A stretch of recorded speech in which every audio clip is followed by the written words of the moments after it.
listening to The Doctor's Corner with Dr. Kline and Jonelle Elgaway.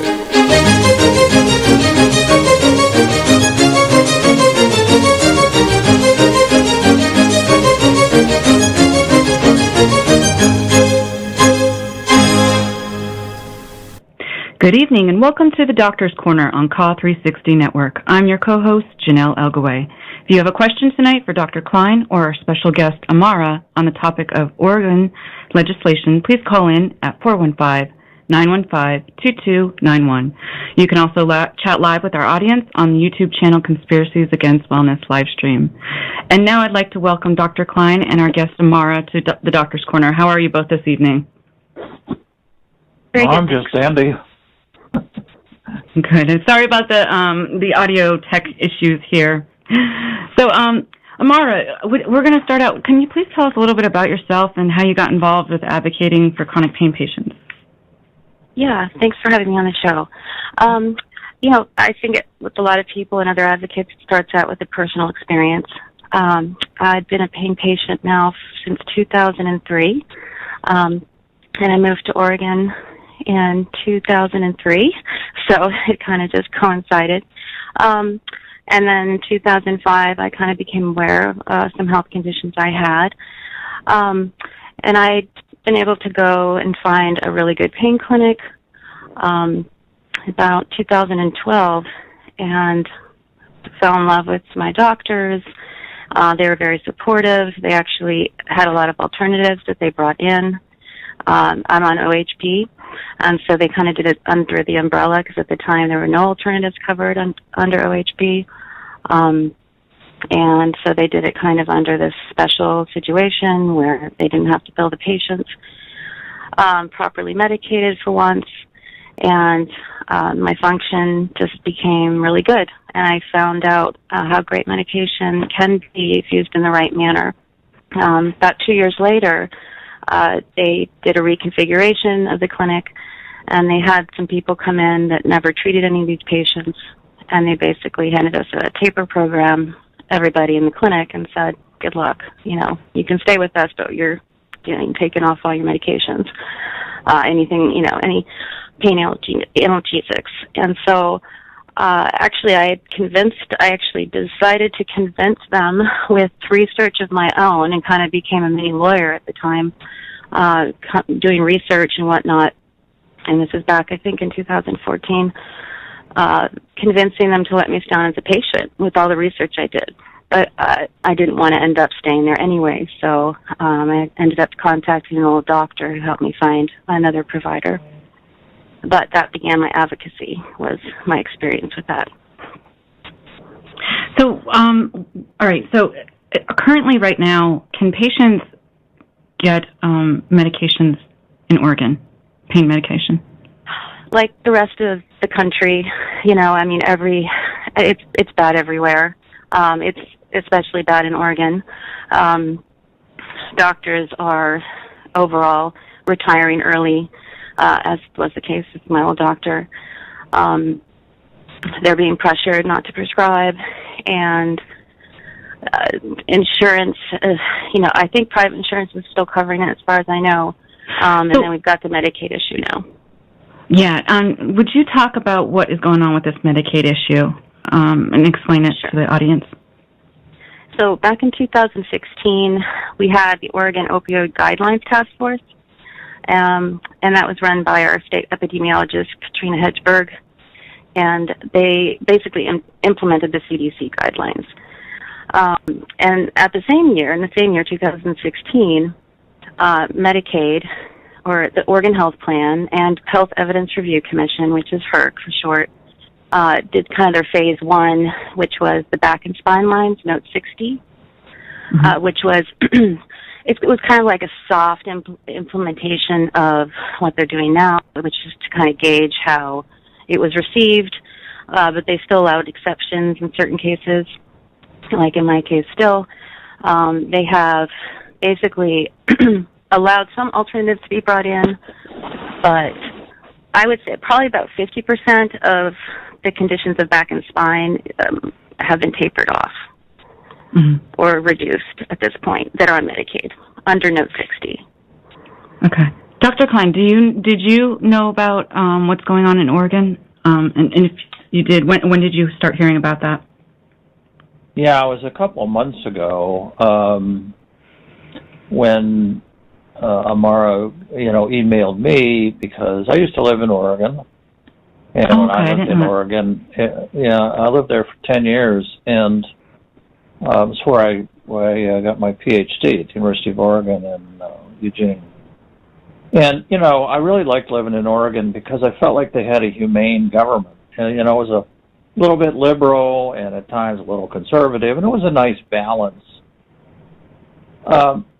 Taking people off medicines who are on Medicaid, who are disabled and poor, is heinous.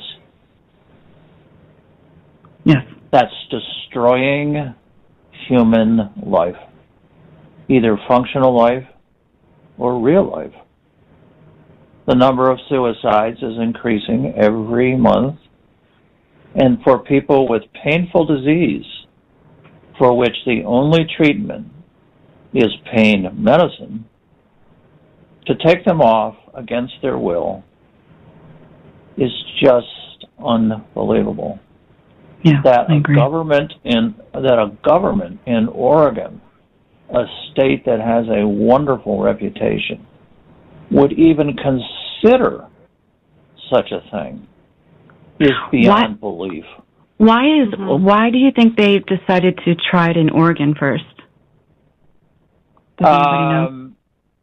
No, I think each state just continues on with the hysteria. Do something. Run, Chicken Little. The sky is falling in. Oh, the sky is falling in? Well, let's all get umbrellas. This is the kind of mentality that's going on.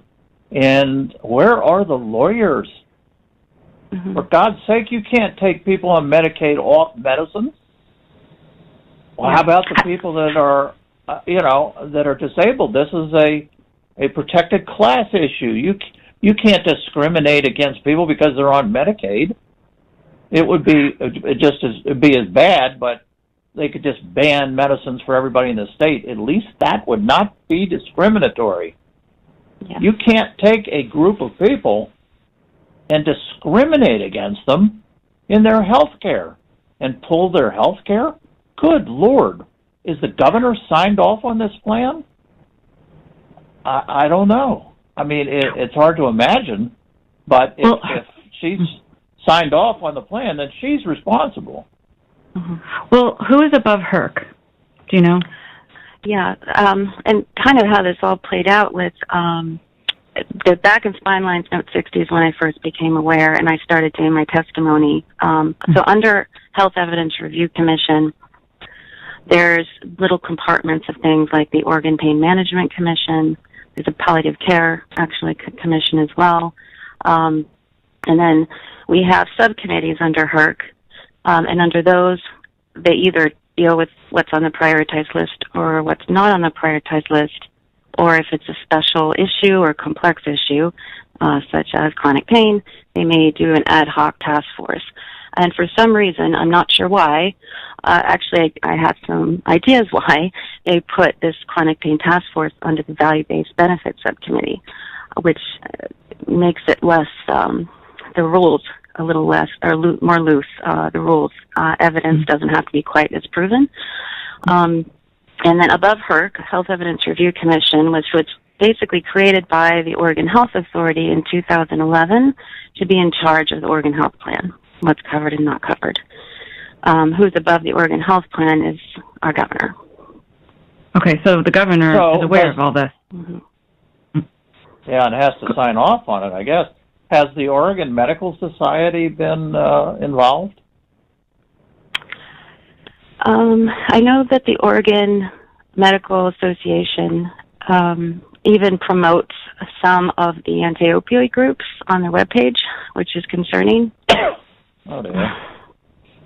There's another interesting thing that you just mentioned, where the evidence doesn't have to be as strong. Do you know that there's an interesting parallel to that? There were certain courts that were not required to have real tight evidence. Mm-hmm. As a matter of fact, they were allowed to take what was called astral evidence. And astral evidence was things that people basically thought they saw in dreams. These were the courts in Salem, Massachusetts in 1692. There were 20 people hanged because they allowed astral evidence. When they made evidence rules back to the normal court procedures, they stopped hanging people. Mm-hmm. So any commission that's working on, quote, opinions, because if you don't have evidence, then you're working on opinions. I mean, I have opinions about a lot of things. Maybe I could join the commission. That's what it appears to be, a lot of opinions. This is, a lot of opinions. And, we don't make medical policy on opinions. Mm-mm. I have a lot of opinions, but I don't act on them because I haven't adjudicated them. I haven't looked up the references. I haven't done the research. I haven't talked to other doctors. And I'll tell you what it is, actually, is I think a lot of chemotherapy is harmful and a waste of money. But I'm not going to go telling people that until I'm sure. And I'm not sure yet. I mean, I'm just operating on that premise. So are the newspapers involved, Amara? They're starting to be, thankfully. Since last month's on the 19th, we did the protest in front of HERC, the actual building in Salem. And we had Patrick Sharns, who is running for governor and independent, who actually helped bring media. And we have a lot of members from the Organ Pain Action Group. We're hoping for double or triple that now on Thursday. We're protesting now. The Health Evidence Review Commission was set to vote on this with their value-based benefit subcommittee. How it works is if we had not interjected how we did, and they would have just gone on as they wanted, they would have had the meeting, the two-part meeting on the 9th, where the value-based benefit subcommittee is from 8 until, I believe, going around, but I think till 12 or something like that, or 12:30, and then they basically look over the proposal by the Chronic Pain Task Force. They're not even required to be there, the task force. They just are there to look over the policy, the VBBS. They say if they like it or not, and then they present it to HERC in the afternoon, and then HERC would vote on it, yes or no. Or they'd say, you need to change this part and go back to the drawing board, and then we'll come back and vote on it in another month or two. But because of all the attention, thankfully, and rightfully so, the whole point was getting transparency. They needed a lens on them, and I knew as soon as the information was out there that people would be like, this is outrageous. So, and they tried to pass this behind people's backs, didn't they? For sure. This is all, very much. How did you learn about it? In a strange way. So when I go back to when I first started doing advocacy, when there's a few other advocates I was with, when we just showed up randomly for the back and spine lines, Note 60, back in 2016, with the Organ Pain Management Commission, which again is under HERC, to just interject and testify and say how, again, this is discriminatory. This is classifying as classism, ableism, what have you. This is taking the lowest income and taking their life-saving medication off the prioritized list in one grand sweeping change.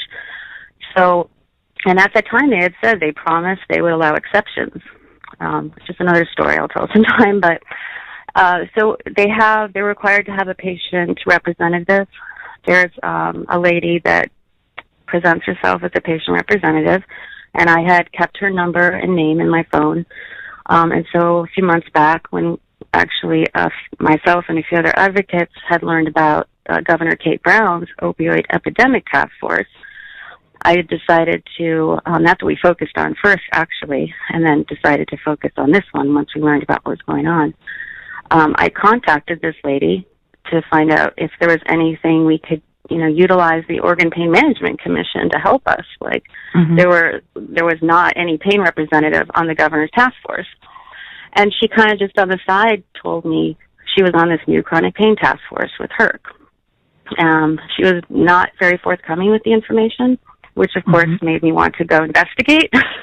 So that's how I found out. Well, thank goodness you did, because if you didn't, would have anybody caught this? I mean, no, I don't think so. Yeah, that's crazy. We have a call. Go ahead. Go ahead, Doctor. Go ahead. No, I was going to pull in a call, but go ahead. I'd like you to finish what you wanted to say first. It's good you're staying alert. That's what you have to do.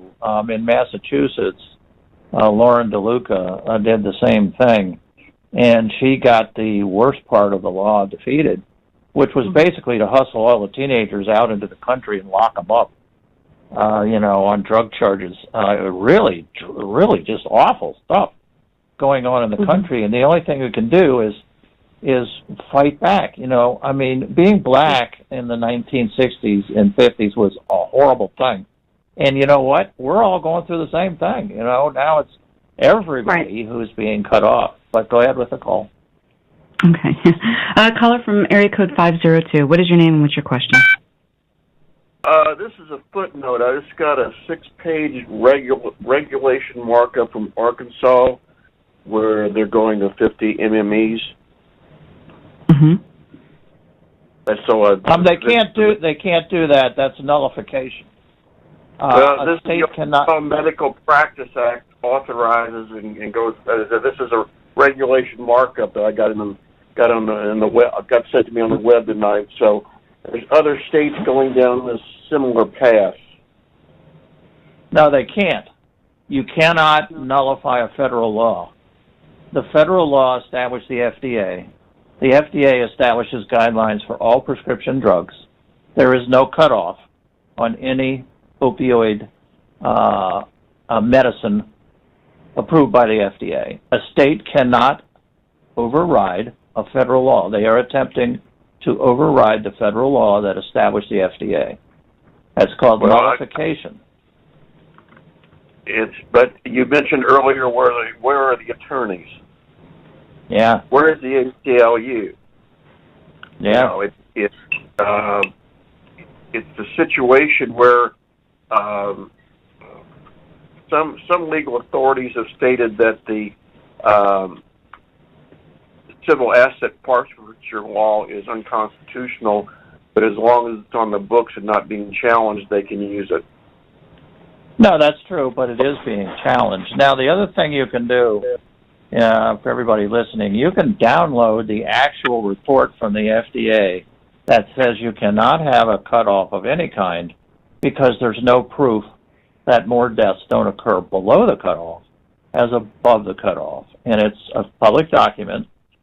It's all you have to do is Google FDA 2012 -P as in Paul -0818. It's kind of a long document. You can skim through the first part, but Andrew Kolodny and the prop group of lunatic fringe people, as one FDA official characterized them, got turned down at the FDA. The FDA is the regulatory agency set up by federal law to establish guidelines for all prescription drugs. FDA said in that report that I just gave you, cutoffs are not appropriate. So if a state is attempting to set up a cutoff, then they are in violation of trying to override a federal law, and at least you can bring it up in the newspapers and start using the word nullification. That's how we got into the Civil War. The states nullified the federal laws. Okay, it's called a supremacy clause in the Constitution. Can you imagine if states could just override any federal law they felt like overriding, and what it would be like? They might as well not have a federal government. So that's why it's set up that way. And any state that sets a limit on the medications is attempting to nullify a federal law. Now, very important to read those things because what they do is they skinch out of it. They'll say, oh, it needs extra attention, or so be careful to read the law. But if they are really setting up a cutoff, go to the newspapers, go to the governor and say, are you nullifying the law? And where are you getting the information about this 50 milligram cutoff? Show me. What studies do you have to show that this saves lives? And there's one more final, very important point. The CDC data that's being used is from the street addiction community deaths. People dying in the streets. They are dying of multiple drug overdoses. These are the people with addiction disease. I talked to 5 doctors who do nothing but pain control. All of them had experienced more than 25 years. And I said, how many people, regular people, treated but from a doctor's office, who would show up on a computer, who these laws apply to, how many of them overdosed? The answer was none.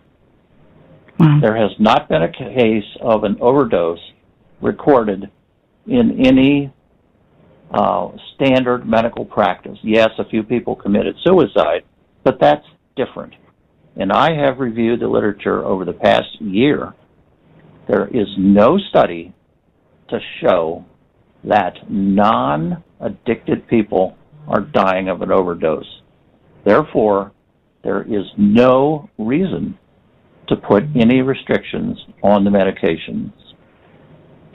Dr. Kline, I went to the Oregon Health Authority page, and they state that the interagency guidelines on prescribing opioids for pain, which came out in June 2015, what they said is overdose risk is 2 times higher at doses of 30 to 49 milligrams per day and increases to 9 times at 100 milligrams per day. What do you think of this? I mean... well, I read that study, and it's not true. They are manipulating the data. And again, you got to be careful. What are they talking about? Street overdose deaths? Right. Or are they talking about deaths on people in the general population? Well, they also stated... go ahead. Go ahead. Yeah, there was another one, too. What was that one? Yeah, it states, according to the CDC, non-opioid therapies such as acetaminophen, cognitive behavior therapy, exercise, and massage may actually be better and safer than opioid medications. And this is on their page. Yeah, it is. I read that in the CDC regulations. Mm-hmm. That's not true because they're not comparing it with pain medicine. Right. You in order to say that a treatment is safer than pain medicine, you have to do a study and compare the two. What they did, all the studies that are in there, because I read them, are comparing like physical therapy to nothing, to placebo, or hypnosis therapy to nothing, placebo. None of those studies compared any of those things with opiates because they know very well they're not going to be as effective. And any person with common sense and any person with long-term painful disease knows very well that physical therapy a lot of times backfires. And it's also a lot more expensive. Right. And the other thing the CDC did, first of all, the CDC is proceeding illegally, trying to set up any kind of doctor prescription recommendations. That's not their job. They don't have a charter to do that. Only the FDA has a charter to do that. But what they're trying to do is they're trying to say, let's try backup medicines first. Well, that's real good. If you have cancer and you go to your doctor and he says, well, we have this chemotherapy, we're not going to give you the one that works all the time. We're going to give you the one over here that works some of the time and has a lot more side effects because we're not afraid of it. See, the problem is that the government is afraid of pain medicine, but they're not doctors, and they haven't given it to people, and they haven't seen what happens when you treat painful disease. There's only one treatment for painful disease, and that's pain medicine. There are 30 or so real diseases These are not just people making it up. There are real diseases, arachnoiditis from too many injections in the spine, failed back syndrome. We did a Twitter poll and found out that only 25% of back surgeries were actually effective. So the other 75% are left with a side effect of the bad surgery, which is more pain. And, oh, well, sorry, that happened. These pain medicines, oh, no, you'll get addicted and die. Don't take those, because they probably won't work anyway. I'm going to take a few calls here. Caller from area code 704. What is your name and what's your question? Hi, my name is Jessica, and I just have a quick question. We were talking about how, the governors and different, people could do such things. I was looking at the NC Medical Board and looking at their website and actually did a snipping of it. It states that on the NC STOP Act, chronic pain patients are supposed to be exempt from all of, everything that's going on as far as NC, being force tapered and not being able to get their medication. But yet, chronic pain patients are being punished. They're not getting their medication. So I tried to call my governor, and I've tried to write the governor about that. And I've even tried to speak to the NC Medical Board, and they will not respond.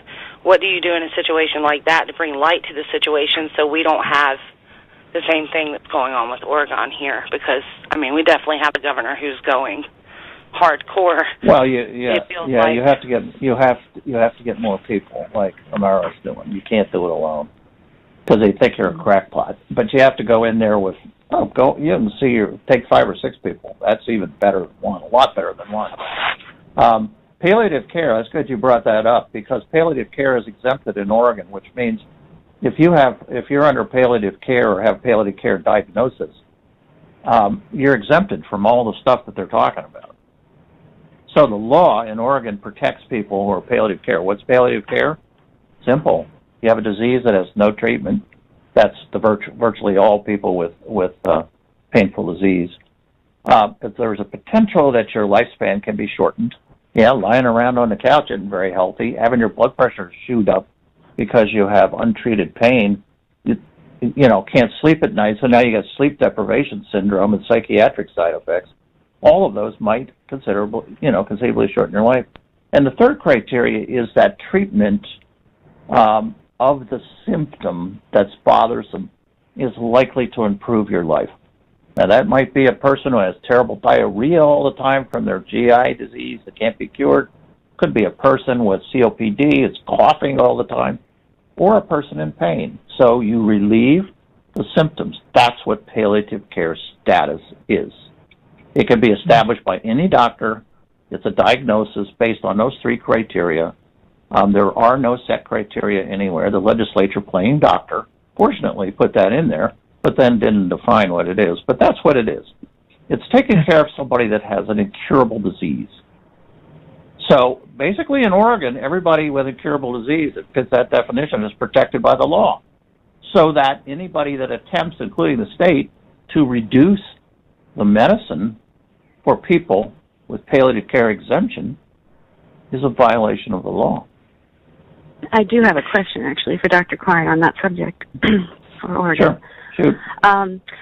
There's a confusion because it seems to be that HERC is trying to actually add in more definitions to palliative care, that it has to be life-threatening for it to apply for Medicaid members to be exempt. Where do they get that? So you see, you got to turn it around rather than trying to defend it. Say, stop. Where did you get this information? This is from the HERC director. They're making it. They're saying that making this up? The palliative care and Interdisciplinary Quality of Life Council drafted this statement for the Health Evidence Review Commission, is what they're claiming, just for Medicaid, which seems to me like blatant discrimination. Yeah, it is. We've got to get lawyers involved. My God, go to the American Civil Liberties Union, press the case. We've got people, they are selecting out people who are on Medicaid. Many of them have, protection because they're disabled. So they're in protected class. You can go to the state of Oregon and say you're discriminating against these people, and they say, no, we're not. You say, I'm sorry, they're in a protected class. You have to prove you're not discriminating against these people on Medicaid. There's also federal Medicaid laws. You can't just run your Medicaid, do whatever you want. That's what they're trying you to have do. to get you have to get exceptions. Maybe you can contact your senator with a specific question. Would you check into the legality of making these changes on the Medicaid system? Is that permissible without what's called a waiver? See, if you don't have a waiver, you have to do what the federal guidelines are. And I doubt seriously whether the federal guidelines say, take everybody with a bad back off their medicines. And look at the money we're going to save. My God, these pain medicines are expensive. It's over $1,000 a month. So just think of the medicine we can save. And, I remember a science fiction story that said that the best way to control healthcare costs is to alternately poison every sixth person. They're almost doing that. They're going to cause some people to kill themselves as the drug treatment of choice for chronic pain that's not treated. So it may not be hyperbole to say that, because there will be people who die as a result of these recommendations. Absolutely. We have another caller, a caller from area code 423. What is your name and what's your question? Yes, ma'am. My question is for Dr. Kline. And first of all, I want to thank Dr. Kline for standing up for folks and caring about people. I think if a lot more doctors would do that, things wouldn't be as bad as they are now. But my question for Dr. Kline is, what I'm finding out is that a lot of the pain doctors are going way beneath what the CDC has allotted for proper pain care. In other words, if the minimum is 90 milligrams per new patient for a new patient and 200 or whatever for a chronic patient, a lot of the doctors are going far beneath that. And I have 2 or 3 friends that have gone from, the doctor, since this has occurred, have gone from 50 milligrams down to a maximum in their practice of 30 milligrams. And when the question was asked to them, they are blaming the CDC. And then the question was asked, okay, what guidelines are you going by? And they say, well, the CDC. And then you say, CDC says 90 milligrams. And they say, well, that's the doctor's new standard. And evidently, all the doctors in the entire area are doing that.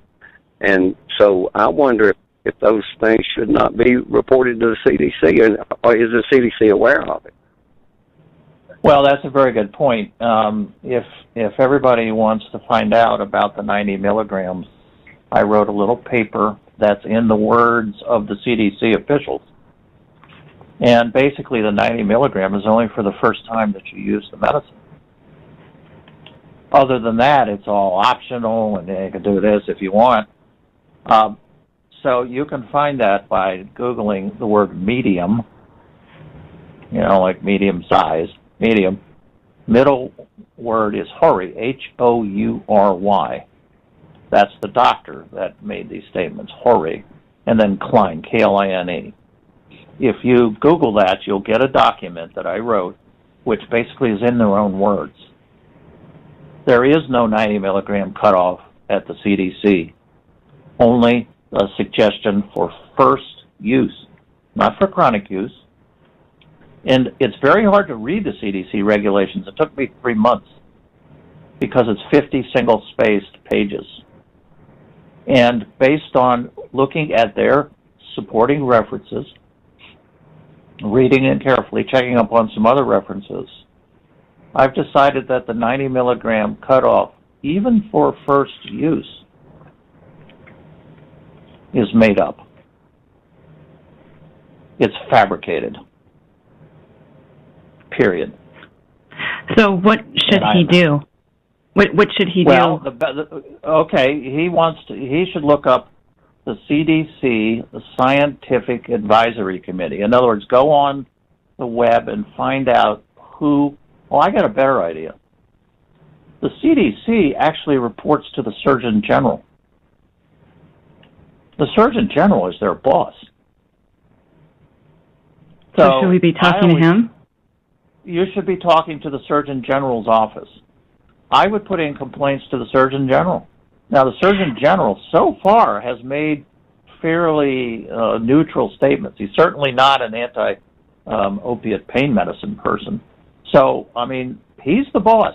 I always say when you're in trouble, try to figure out who the person you're dealing with does not want to get a phone call from. You know, he brought up a good question, too. Does the CDC realize that their guidelines are being taken out of context? Yes, they do, and they make these little mea culpas every now and then. But instead of really coming out strongly and saying stop the horror in this country, they don't do that. Yeah. They just issue these little statements. Oh, we never meant it that way. Oh, these are all voluntary. And you can collect these statements and take them to the doctors. But I think the thing to do is to say, okay, here are the CDC regulations. Print them out, 50 pages, and say, where in here does it say that? Start pinning their feet to the fire. They're making this stuff up, and they're making it up because they don't want to get attacked by the DEA.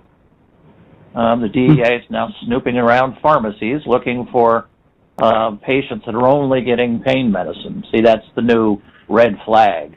God forbid you're only pay getting attention. pain medicines. You know, like you need to be on 10 medications.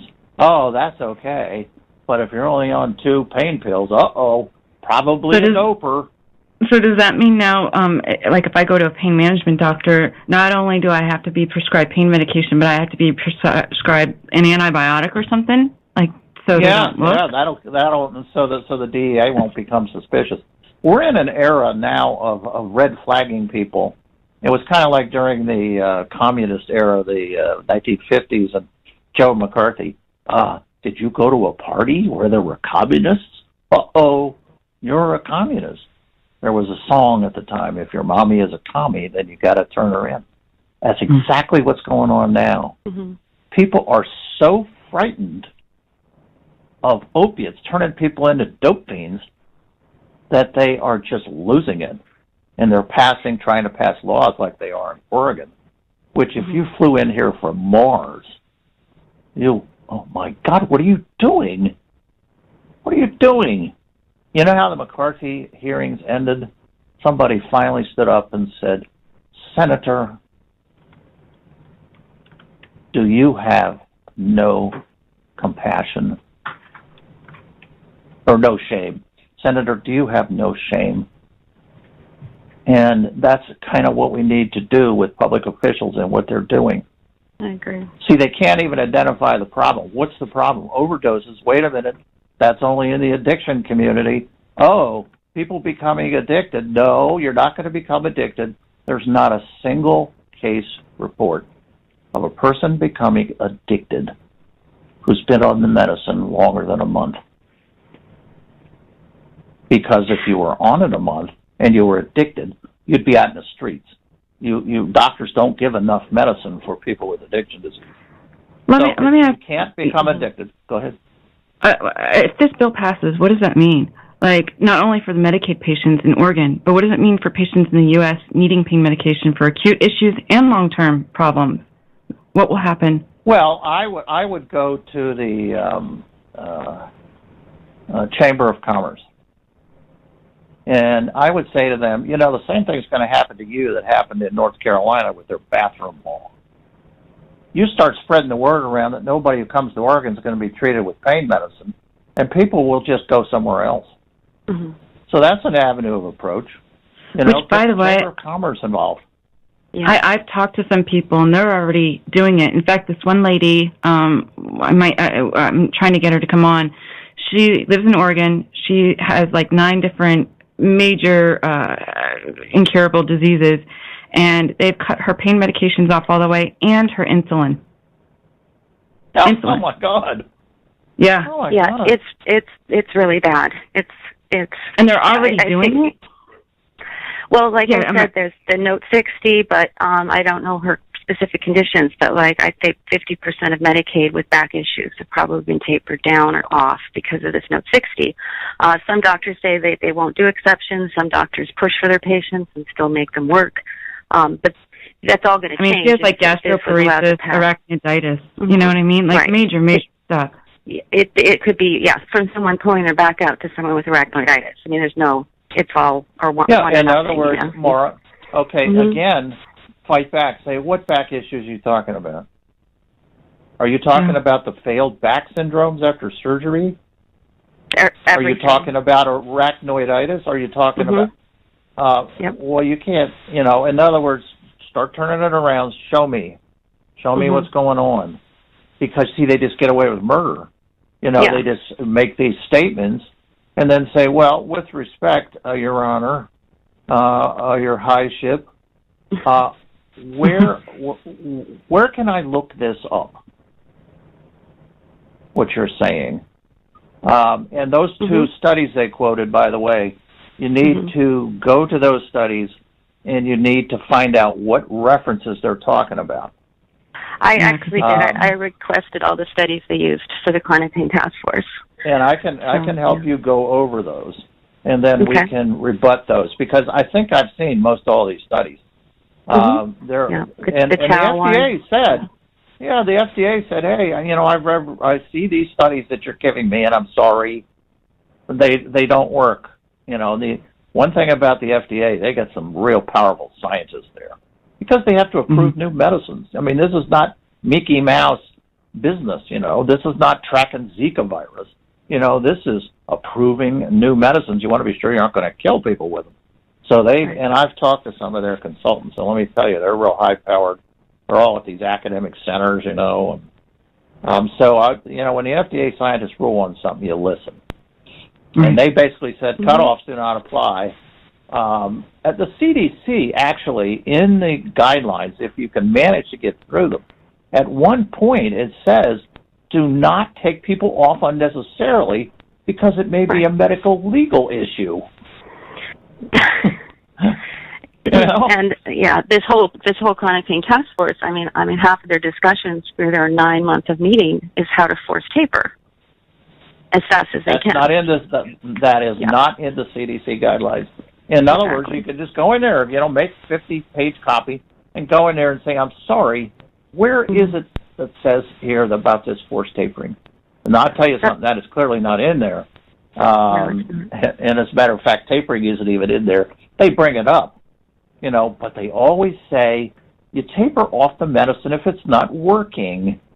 Duh. Gee, that's such new information for us doctors. I had never thought of that before.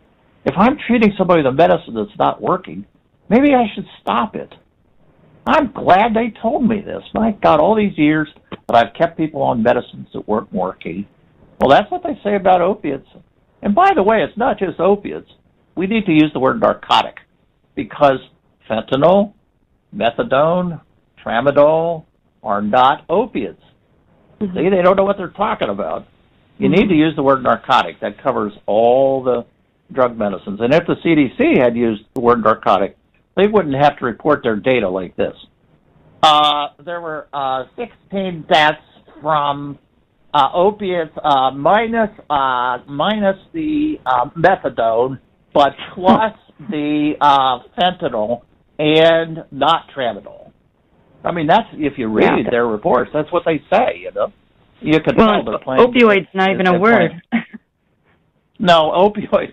As a matter of fact, people say, the word opioid's been around forever. No, it hasn't. They actually had to get an amendment to Richard Dixon's the Urban Dictionary for it. Act. Right. Wow.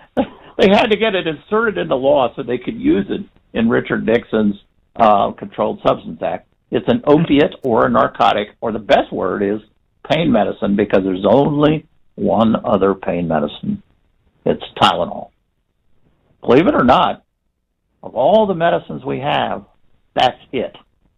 Narcotics and Tylenol. Got a lot of other anti-inflammatories and blah, blah, blah, but only 2 pain medicines.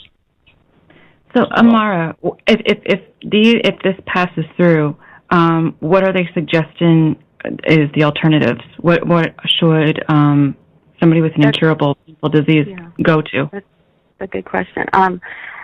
I mean, there's some of the recording that I have available on YouTube. Actually, the lady that told me about this task force, that's a pain representative, asked that actual question: what is a chronic pain patient supposed to do if they need to have more pain management?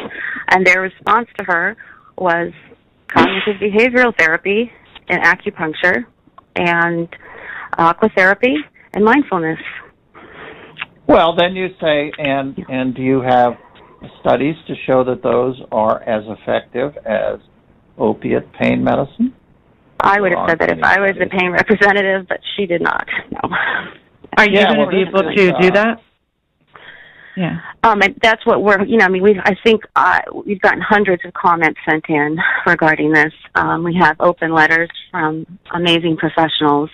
I mean, I'm just absolutely honored and humbled by the amount of support that's come in, not just obviously in Oregon, but nationally. I think it just shows that everyone was at their limit. So I'm really hoping for transparency at this point from them. We'll force them into it if we have to. So. Amara, see, that made me think of the coming back with questions. And you might mention this to your reporters. We need to have a plan for people who become suicidal as a result of having so much pain. And then, I have a collection of 30 people who've committed suicide, and you can obtain them by Googling medium suicides Kline. Or you can go to thomasklinemd.com. But, that's a real list. And a lot of people are saying, oh, no, you shouldn't publish those. Well, I'm sorry. In the Vietnam War, they weren't publishing the deaths of the soldiers either until Walter Cronkite figured out they were lying. So, you can try to cover up people killing themselves, but you can read it on my website, and every one of those has been checked out and verified. So, sticking your head in the sand. So, you're going to ask the paper to do a story on what's going to happen after the law is passed it's to a people huge issue. who, and I think you can maybe ask the Surgeon General to send in public health service doctors and see people that have been cut off by the state. That's an excellent idea. As we have the Death with Dignity Act in Oregon. So, which started in 1997, and I'm just looking at the statistics from 2017. There were 143 reported assisted suicides in 2016. Okay, well, the other thing you can do is say, based on other states and people killing themselves, it looks like we're going to have more suicides after this law passed. So we need to set up a commission in Oregon to provide more support for these people who want to end their pain by ending their lives. We have a few more calls. Caller from area code 208. What is your name and what's your question? Hello, caller from 208. What's your name and what's your question? Hello? Okay. We're going to try another one. Caller from 808. What is your name and what's your question? Hi, it's Valerie Hawk. Hi, Jonelle. Hi, Dr. Kline. Hi, Amara. Howdy. Hi, Valerie. What's your question? I didn't really have a question. I just really wanted to thank Amara for what she's doing. And, she's worked so hard out there, and only a couple people helping her in Oregon. And they really need everybody to get out there. I wanted to bring a van load down from Washington, but it's just not going to happen right now. But we need everybody doing what Amara's doing and keeping their eyes open and looking at these websites and looking for these meetings, because they are hiding them, and they are there's no transparency. Go public. Go public. Thanks, Valerie. All right. Thank you. Amara, how did you form your group? Because I've seen so many groups come up within these communities and fail. And you guys came up quickly and you got it together. So how did you do this? How have you been successful? So we can copy. Sure. Of course, I wouldn't take ownership of the group, but it was just kind of like an organic formation. I think that just people kind of collectively coming together and wanting to work on this at the same time. You know, there's an ebb and flow to it all, and I know some people with being a pain patient, obviously you go in and out of what you're capable of doing, but I think we've really ramped it up, and of course it's just kind of like, for me, my philosophy is we all try to help each other. So I've gotten support from all different groups and individuals and professionals. The Organ Pain Action Group is where I've been posting all the updates. The people that tend to be in numbers that come to the protest that came to the Salem one last month. But I anticipate people coming from Southern Oregon on the one on Thursday, as well as Washington State, hopefully this time, in support. So I think this is going to be a really big turnout, I'm hoping, and a lot more media. If people want to help out, how can they? They can if they want to help specifically for Oregon, get to know all about Health Evidence Review Commission and the Oregon Health Authority. Get to know the people involved in making these policies. You could write them directly. You know, I know that the commenting period's over now, but things are kind of up in the air because we've got the voting pressed until, I believe it's October 4th. There's going to be another chronic pain task force meeting September 20th, which is just the task force members that we've all come to love that developed this policy. So, you know, we're strategizing right now on what to do next. And if anyone else has ideas, you know, we're looking for legal help, that's for sure. You know, good minds on this, good eyes on this. It takes a village. So, well, what is your actual plan of attack? Like, what's coming up next? Because I know you mentioned a few meetings. And by the way, they rescheduled their meetings, correct? So, do you think they did that because they didn't expect that somebody would find out about this?